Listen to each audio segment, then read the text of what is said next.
Suneye Atlas 的最新消息剛剛從 NASA 的灵神星探測器那邊傳回來。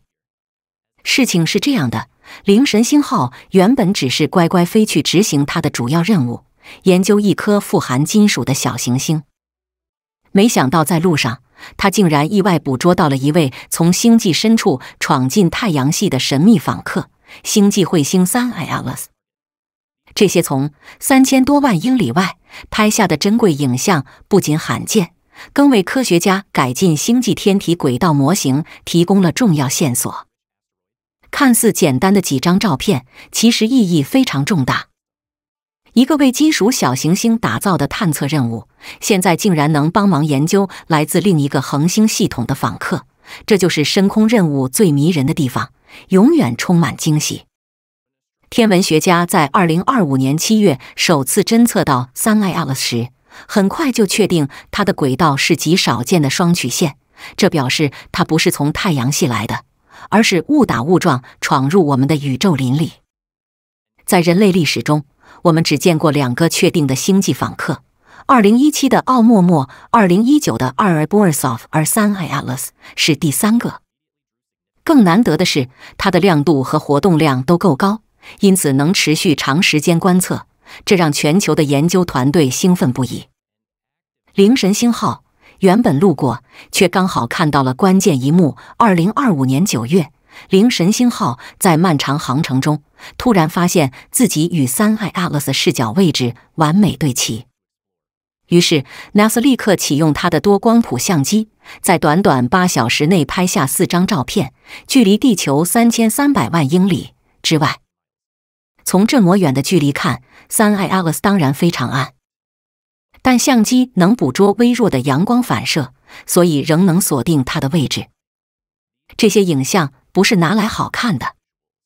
它們真正的價值在於極精確的定位，每一張都能讓科學家更準確描繪出它的飛行軌道。星際天體移動又快又難預測，哪怕是一點點改進，都能大幅提升模型的準確性。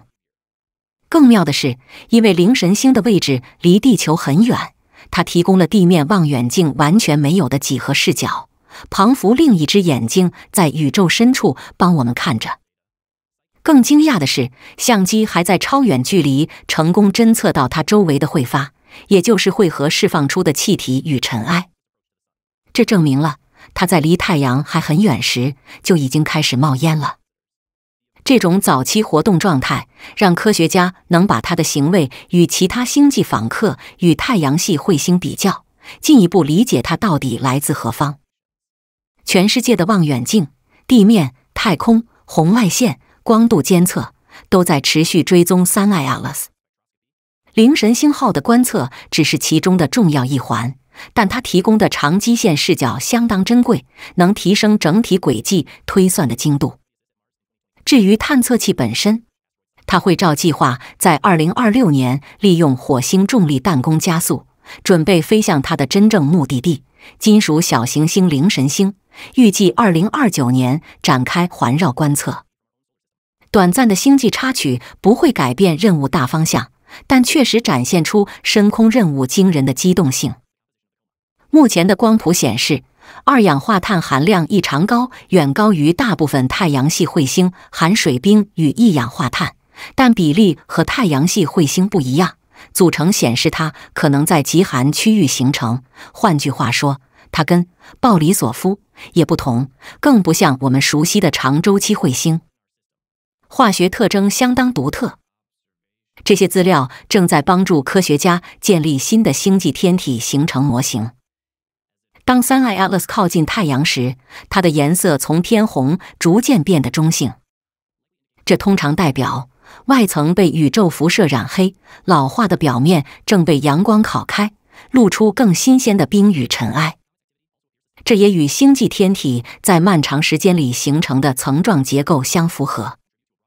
目前人類僅限的3個星際訪客：奧莫莫行為怪異，不像任何彗星；鮑里索夫像典型的富含水的彗星；Suneye Atlas介於兩者間，但有獨特化學特徵。它們彼此差很大，這正在告訴我們，銀河系的行星形成環境可能比想象中多樣得多。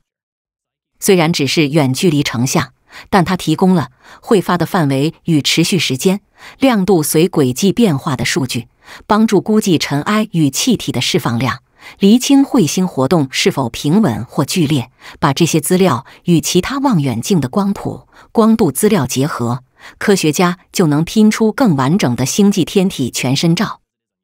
Suneye Atlas 不會撞地球，完全無害。但追蹤它能讓科學家練習如何處理未知來源、飛得又快的天體。這項能力與全球行星防禦密切相關。未來如果真的出現高速飛來、有風險的天體，這些技術就派得上用場。接下來，天文團隊會持續追蹤它，會發如何隨距離消退，光譜特徵如何改變，哪些行為是它的星際原貌，哪些是被太陽加熱後才出現。這些都能揭示星際天體在遠離任何恆星時，也就是它們大部分時間的狀態。新一代巡天望遠鏡很快會提高發現率，而Suneye Atlas會成為基準樣本，用來比較新來的星際物體。因為它從遠距離到近距離的演化被完整記錄下來，資料極為寶貴。儘管只有短短一次的瞄準，靈神星號仍為Suneye Atlas帶來重要科學價值，也讓我們更理解星際天體的行為模式。如今，它正繼續前往金屬含量極高的小行星靈神星。未來，它的主線任務將揭開另一種截然不同的宇宙故事。